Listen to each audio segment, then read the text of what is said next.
Donc, si les spectacles des poèmes et chants de la Résistance avaient un objectif précis de défense d'une cause commune, la Nuit de la Poésie, pour sa part, dont je vais parler maintenant, a pour seule cause explicite la diffusion de la poésie, donc dans un cadre démocratique et festif.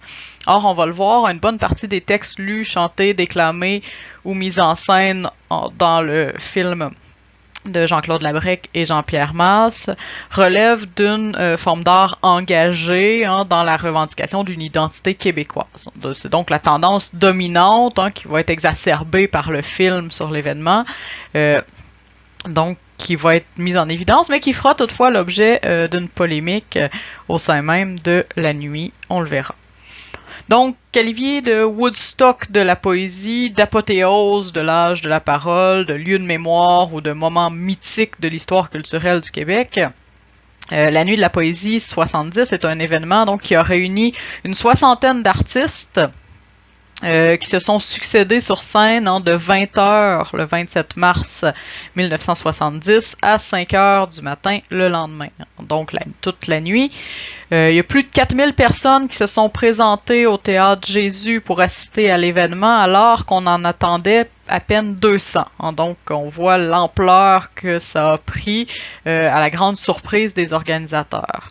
Donc la salle du Théâtre Jésus a rapidement été pleine à craquer, le public débordait, même en partie sur scène.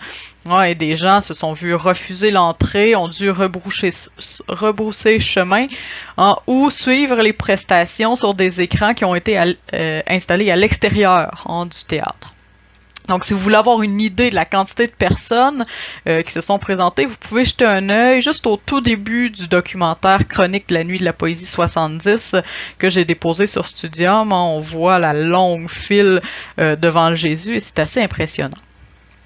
Donc, l'initiative de cet événement vient de Jean-Claude Labrec et de Jean-Pierre Masse, qui travaillent alors comme cinéastes à l'Office national du film.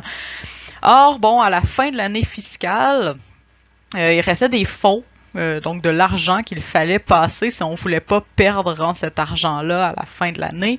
Ils ont alors eu l'idée de recréer un événement similaire à celui auquel Labrec avait assisté quelque temps auparavant dans le cadre de la Semaine de la Poésie organisée par Gaston Miron. Donc, il avait assisté à ces spectacles et il a voulu immortaliser ce type de prestation par une captation vidéo dans le but de témoigner de cette effervescence du milieu politique et de l'archiver, de faire en sorte qu'on puisse avoir accès à des événements qui étaient généralement des événements éphémères. Et donc, c'est le film qui va donner naissance à la Nuit de la Poésie. Donc, c'est l'idée du film qui va amener les organisateurs à organiser la nuit, et non l'inverse comme on pourrait être porté à le croire. Donc, il y avait une nuit d'organiser et les cinéastes ont décidé d'y aller. Donc, c'est vraiment le film qui a servi de prétexte à l'organisation de cette Nuit de la Poésie à laquelle va collaborer notamment dans l'organisation Gaston Miron. Néanmoins, on va le voir, l'événement ne se réduit pas non plus à ce qu'on voit dans le documentaire de Labrec et Masse, puisque ceux-ci ont dû faire le tri dans les plus de 12 heures d'enregistrement qu'ils avaient accumulés. Donc, ils ont fait un tri pour n'en garder que la matière qui va faire constituer le film de 150 minutes. Et ils vont par ailleurs effectuer un montage qui respecte pas la chronologie de la nuit, donc l'ordre dans lequel les poètes sont passés. Par ailleurs, dans le contexte de 1970, ils vont choisir de retrancher toutes les allusions au soutien au FLQ qui ont ponctué les différentes présentations de différents poètes. Donc, et qui montraient bien que cet événement s'inscrivait tout naturellement dans la continuité des chansons et poèmes de la Résistance. Donc, puisqu'en grande partie, il y avait des artistes qui ont contribué aux deux événements. Or, comme l'ONF est un organisme fédéral, pour Labrec et Masse, il a fallu se livrer à une forme d'autocensure pour assurer que le film puisse être diffusé. Et d'ailleurs, le film va sortir uniquement en 71, en le temps de laisser retomber un peu la poussière sur les événements d'octobre. Donc, dans cette perspective, on peut distinguer au moins 3 façons de concevoir la nuit de la poésie. Donc, soit à partir du documentaire de Mas et Labrec, soit à partir du spectacle lui-même, ou à partir des à-côtés de ce qui se passe, non pas sur scène, mais dans le hall ou dans la salle. Donc, c'est un peu autour de ces 3 aspects-là que je vais centrer mon propos maintenant. Donc d'abord, l'événement tel que mis en scène par Labrec et Mas dans le documentaire de 71, La nuit de la poésie 70.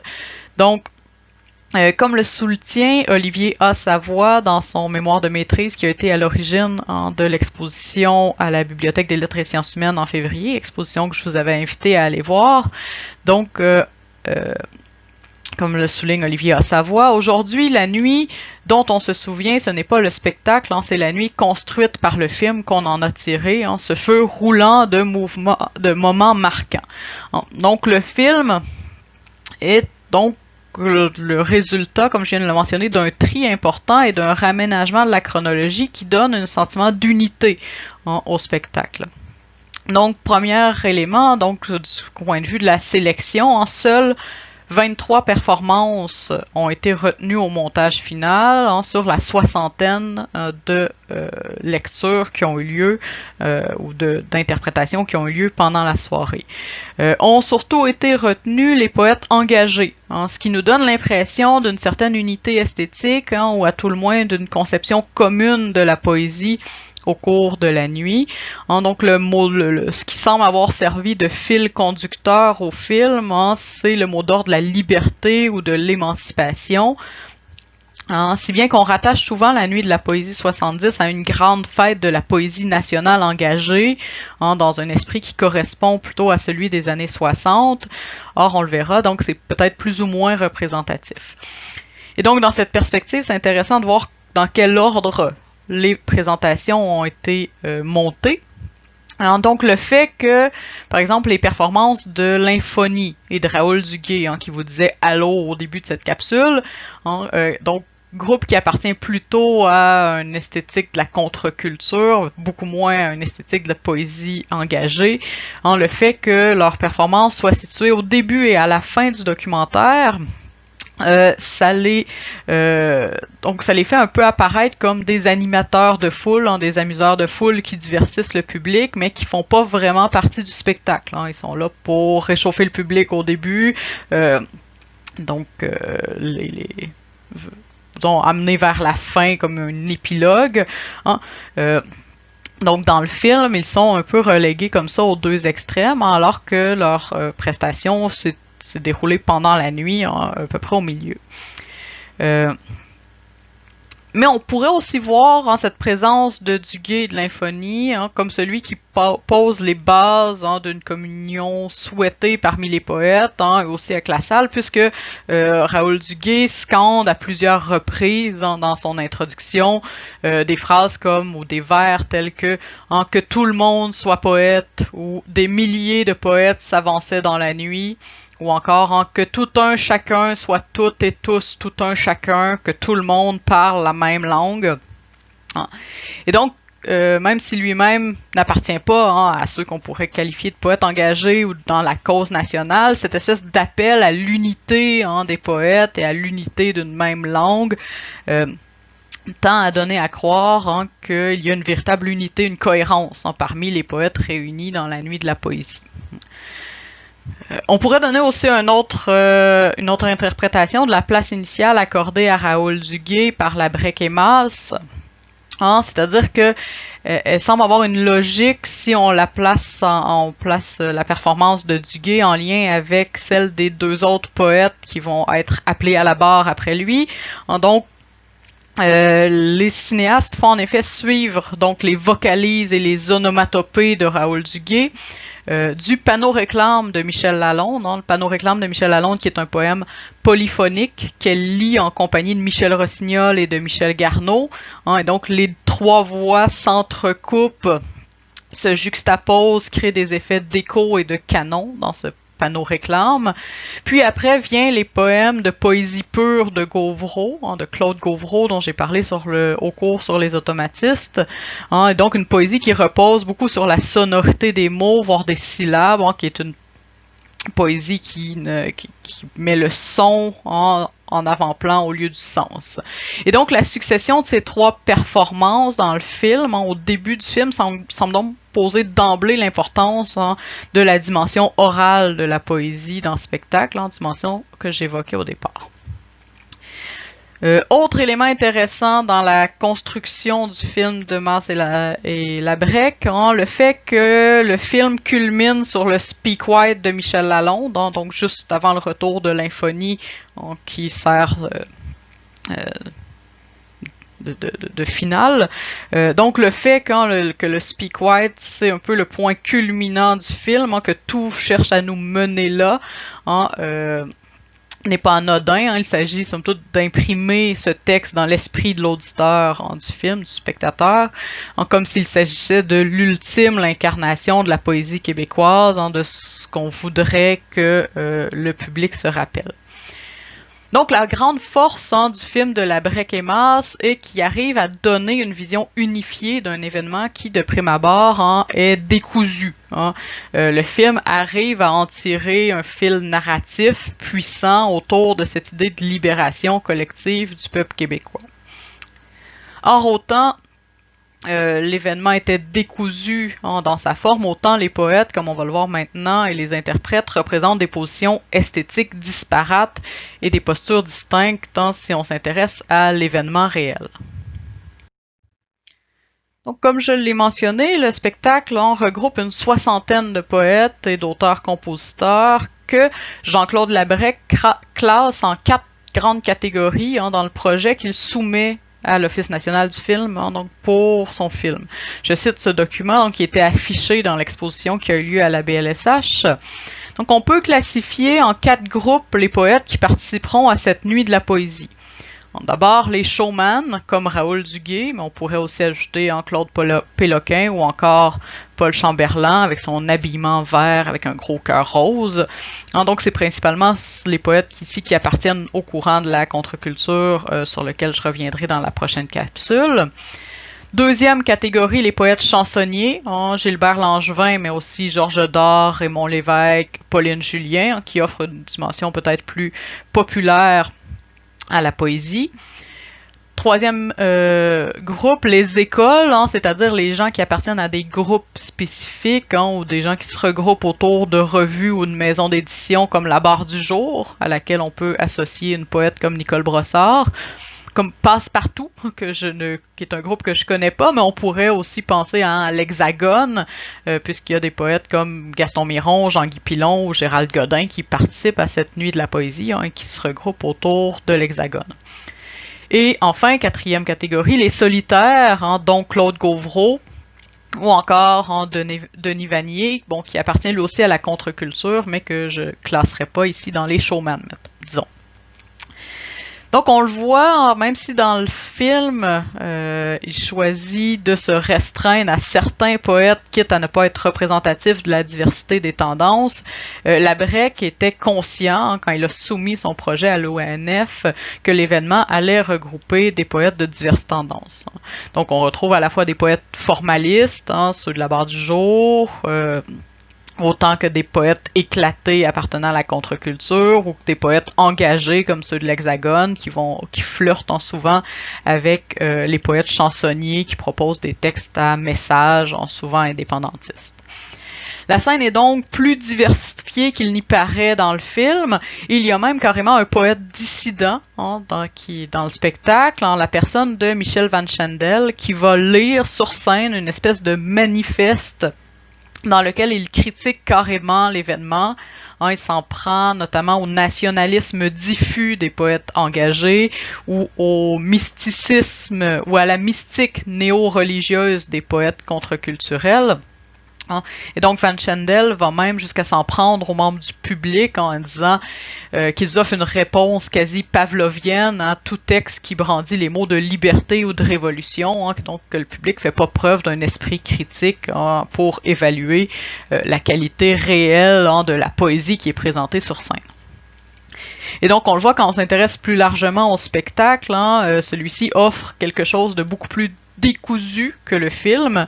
Il faut aussi imaginer qu'il y a des écarts, des silences entre les performances, parfois des enchaînements problématiques, des poètes qui se présentent pas. Donc tout ça est un peu échevelé sur scène, mais c'est aussi le cas dans la salle et dans le hall du Jésus.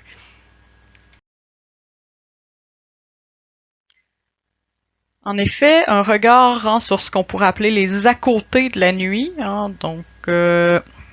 est nécessaire pour comprendre la dénomination de happening qu'on utilise souvent pour qualifier l'événement et qui évoque à la fois le caractère chaotique et participatif du spectacle. Donc c'est en regardant par exemple la chronique de la nuit de la poésie 70, un film que Labrec et Mas vont réaliser en 2015 avec les enregistrements qui leur restaient du tournage de la nuit. Donc c'est en regardant ce documentaire-là qu'on peut prendre le pouls de ce qui se passait ailleurs que sur scène. Donc Labrec et Mas avaient délibérément choisi d'exclure les captations de la salle dans le documentaire original. Or, donc, la chronique nous permet d'avoir accès à cette atmosphère qui régnait dans la salle ou dans le hall ou même à l'extérieur du Jésus à l'époque. Donc on voit l'attente des spectateurs qui veulent rentrer, le manque d'espace qui serait pas très propice en cette période de distanciation sociale, l'impatience même de certains, la confusion, voire les malaises physiques qui vont être ressentis par certains spectateurs. On voit aussi que dans le hall, des poèmes affiches avaient été spécifiquement réalisés pour l'événement et étaient en vente. Vous en avez quelques exemples donc de Roland Giguère, de Serge Lemoine et de Gatien Lapointe sur la diapositive. Et on voit aussi il semble y avoir une forme de peinture en direct dans le hall, ce qui rappelle la dimension multidisciplinaire de ce type d'événement. Pour revenir à l'aspect chaotique et participatif de la nuit de la poésie, une citation de Jean-François Bourgeault résume bien, il me semble, cette ambiance. Je cite: « Dans son caractère de fête brouillonne organisée à la Va comme je te pousse, la nuit du 27 mars 1970 réduit à l'extrême la distance entre les poètes et le public, tant par les interactions fréquentes qui ont lieu entre l'un et l'autre. Georges Dard lance à pleine volée quelques exemplaires de son dernier recueil, que par le paradigme omniprésent de la poésie faite pour tous, clamée par tous. » Donc on peut en effet dire que dans cet événement, le quatrième mur, celui qui sépare normalement le public des comédiens au théâtre, donc le quatrième mur est tombé lors de la nuit de la poésie. Il a fait place à l'interaction entre les poètes et le public, tel que le souhaitait d'ailleurs Jean-Claude Labrec dès le départ. Pour terminer, je reviendrai donc sur les caractéristiques des événements collectifs que j'ai évoqués au début de la capsule pour voir comment la Nuit de la Poésie 70 y correspond à ces caractéristiques. Pour ce faire, je vais partir du texte qui a enclenché tout le processus qui va mener à l'organisation de l'événement, soit le texte du dépôt de projet par Jean-Claude Labrec à l'ONF. Texte dont je vous ai déjà cité un passage qui était présent à l'exposition de la BLSH. Donc, dans la description de l'événement soumise par Labrec à ses patrons, celui-ci énumère les avantages d'organiser un tel événement. Donc, je cite: « Des poètes qui ne se connaissent pas vont se rencontrer. Les poètes se produisent devant une salle et non plus devant un cercle fermé. Ils ont des réactions de la part d'une masse, du feedback, et cette masse ne fait pas qu'assister, elle participe. » Cette description évoque bien donc d'abord le caractère collectif que suppose cette rencontre entre poètes qui évoluent dans différents milieux, à partir de différentes tendances et différentes conceptions de la poésie. Puis la description renvoie aussi à l'idée de démocratisation de la culture, hein, puisqu'il s'agit de rendre la poésie accessible au grand public, hein, de la sortir des cercles fermés et restreints des poètes. D'ailleurs, et par ailleurs, donc la participation même du public est souhaitée, hein, et à l'instar, on l'a vu avec la citation précédente, une dimension spontanée au spectacle. Hein. D'ailleurs, le fait que la Brec utilise le mot masse pour désigner le public, hein, semble anticiper ce qui va arriver avec la popularité de l'événement. Hein, donc, le nombre de participants va en effet créer une perte de contrôle, instaurer une certaine forme d'imprévisibilité qui va faire partie du spectacle. Donc avec des interruptions, par exemple, à cause de réactions du public à la poésie qui est présentée. Donc, quant aux autres caractéristiques que j'avais évoquées au début de la capsule, on les retrouve aussi, bien sûr, dans la Nuit de la poésie. Par exemple, la multidisciplinarité, on l'a vu avec la présence des poètes chansonniers, notamment, ou avec les poèmes affiches vendus dans le hall, mais aussi, plus directement, avec le film lui-même, qui est le prétexte de la Nuit de la poésie, et qui fait donc se rencontrer cinéma, poésie, chansons, art visuel, voire théâtre, par la mise en scène de certaines récitations. On perçoit aussi dans le spectacle la volonté d'un rapprochement entre culture d'élite et culture populaire, ne serait-ce que par la présence de ceux que la Brec nomme les showmen, qui cherchent à interagir avec le public, le divertir, et qui côtoient des poètes formalistes comme ceux de la Barre du Jour, dont les lectures et la poésie renvoient davantage à une culture lettrée, une culture savante. Enfin, l'oralité et la dimension performative sont au cœur du spectacle. C'est d'ailleurs ce qui ouvre le documentaire, comme je l'ai évoqué avec Duguay, le trio des trois Michel, et pas nous réclame, et Gauvreau. Mais pour vous convaincre, c'est pas encore le cas de la présence de cette dimension orale et performative, et pour faire le lien avec la capsule qui suit sur la contre-culture, je vais vous laisser avec un extrait de la nuit, soit un petit bout de la finale avec Raoul Duguay et l'Infonie. Mais juste avant de vous laisser écouter l'extrait, je veux simplement vous mentionner que la Nuit de la poésie 70 a eu des suites, notamment les Nuits de la poésie 80 et 91, toutes deux organisées et réalisées par la Brec et Masse. La Nuit de la poésie 80 et la chronique de cette nuit de 80 sont d'ailleurs disponibles en ligne, facilement. Et plus récemment, un autre réalisateur, Jean-Nicolas Auron, a réalisé une quatrième nuit, la Nuit de la poésie 2010. Son documentaire est distribué par les films du 3 mars et donc le documentaire revient par ailleurs sur les traces laissées par la Nuit de la poésie 70 dans l'imaginaire collectif des Québécois.